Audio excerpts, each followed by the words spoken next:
So, welcome to the Coffee House session. You're here with me, your boy, DJ Moto, and I'm joined by the one, the only, Scott McWatt. Thank you very much. Thanks for having me. So, it was a pleasure to have you, man. Thank you for no pleasure to be here. It's great. It's a beautiful day. It's, what can you ask for? It really is. It's a nice thing. We've got the skylights, so you can kind of see the sunshine. But let's get into this. So, if you could sum up your style of music in 3 words, what words would you use?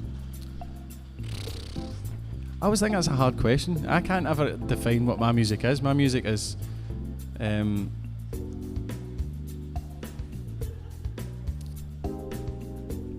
words. Yep, 3 words.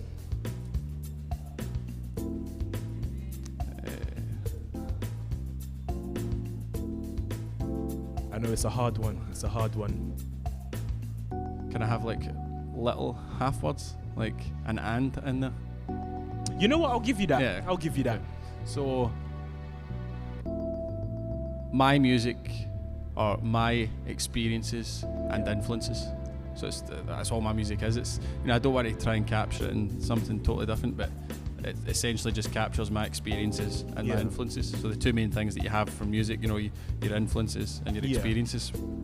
So you can kind of say like your music is kind of like a diary then, where you explain your life and the experiences that you've been through your music. Oh, that's beautiful. That's amazing. That's perfect. So let's talk more about your latest single, Restless Soul. Yep. And how would you describe it? What's the meaning behind the song? What inspired you? Restless Soul was, I'd been sitting with this sort of idea and this melody. So the chorus, there's 3 chords in the chorus, and it's one of those things that's really annoying when something like that sits in your head and you can't do anything with it. Yeah. It's like trying to finish a book, but you can't turn the pages. That song was at a period in my life.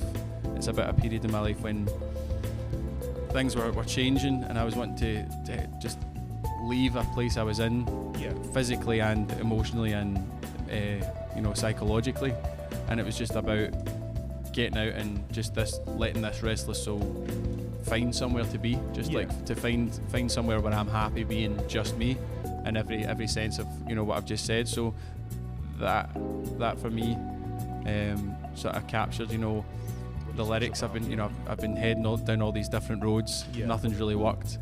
And then in the sort of bridge bit where I say, don't believe all that you've been told, don't believe all the lies that you're sold, all the things that kind of captures to me in my head. It captured, anything like, lies you hear every day in the news or anything, like all these things that you're sold in your life, that you can't do this because of X, Y, and Z, because society says, or the media or the newspaper say that this is not right. You make up your own mind from your own experiences. Going back to what I think my music is about. It's all about experiences and the influences. And Restless Soul for me is like an expression of just let yourself be you and just go and experience life and meet new people and build up your own opinion of the world and your own views. Don't let anyone impact on that. Find everything out for yourself. So your song kind of is telling people to kind of open themselves up to experiences and just go for it. Take chances in life. That's an amazing thing to want people to actually do as well. So I know you've got a few other singles as well in your EP. Are you planning to make any music videos for any of the songs anytime soon? Well, there's the Restless Soul video and Everything Round Here are both on Facebook. You can get them on there. The Restless Soul video was shot in Barcelona, quite fittingly. So that was cool. So we did that. Me and a friend of mine just went to Barcelona for the weekend and took a camera and just kind of went off. And then the video for Everything Round Here was shot in the banks of Loch Lomond, where I'm from. But up in Scotland, in Glencoe. So you get a lot of scenery of 2 amazing places in Scotland. Scotland's a very scenic place. And the video is centred around my grandfather, who passed sadly last year. But it's based around his memory of my grandmother, and in the video he's holding a picture of her and him on their wedding day. He's in the video as well. He's in the video, so it's a nice thing that a memory that I've got with him, because the song Everything Round Here is about reflecting on mistakes you've made and reminding yourself that that was there, that was that mistake, that was the place you were, but then sort of trying to reflect on that and how can you learn as a person, how can you move forward and learn from that. And Everything Round Here makes me think of you, but we are where we are in life, and it's how we move on, and again, the experiences that shape us. Yeah, and that really does sound like a very personal song to you as well. Yeah, that's really good.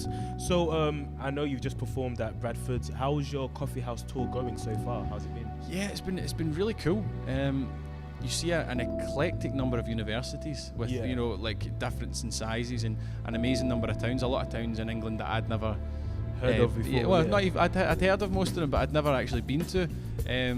We were lucky enough to, it's been really sunny, and for February, unseasonably sunny for February. Shockingly, it really has been good weather for February, because we're used to, it being cold and windy and a bit of rain as well. But right now we've got the sun out. It's amazing, and we were lucky to have only one show, and it was the first Tuesday, and it was in Bournemouth. So Kenny, my guitarist, were lucky enough to sit and have breakfast on the beach in Bournemouth, which was amazing. It was just one of the those little experiences that you have. But the tour's been phenomenal. Meeting a lot of great people, like yourself and all the other students, who just they have a real affinity for any type of music, and again open to experiences and just getting to know everyone, and it's really cool. I've really enjoyed it. Okay, so musically, what are your plans for this year? So this year I'm going to get back into the studio. I've written a whole bunch of songs, and I'm going to get in with a number of producers and just experiment with different stuff. Getting everything in from drum machines to drummers and loads of different things, just trying new things and seeing how the songs come out and seeing what I'm happy with. And so you're going to do a bit of experimenting then with the sounds. Oh, that's really cool. So I've got a question. Just want to get to know you a little bit more. If you could perform with any artist, dead or alive, who would it be? Any artist. Just let your mind go wild.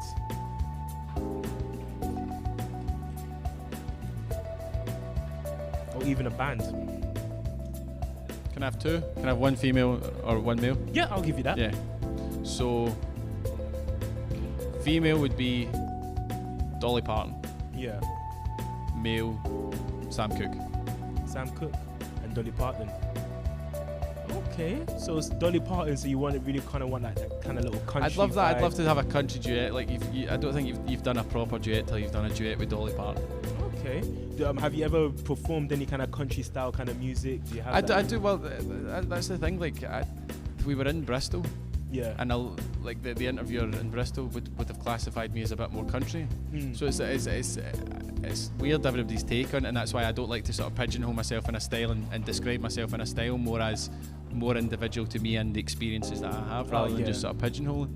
Well, I do understand where it comes, because the kind of guitar, the way it's played as well, especially in your music, it does have that country style vibe, feel, and then the lyrics as well, it has that country blues kind of feel to it as well. So I do see where that comparison might have come from.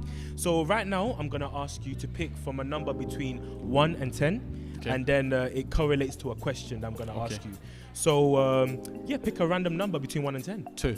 2. Ooh, what's your favorite place to visit? Country or city? Country. It would be a toss-up between the Netherlands and Italy. Netherlands and Italy. What is it about those two countries that captivate you so much? I think I've spent a lot of time in both, and I think they're both very relaxed in their own unique way. Yeah. Very, inclusive in their own way, and I think mostly the food and the drink and just the experience, the culture and everything. I think both of them. I think the Netherlands might just tip it, just a little bit, yeah. Okay, so another number between 1 and 10. 5. 5. The one thing you can't leave your house without.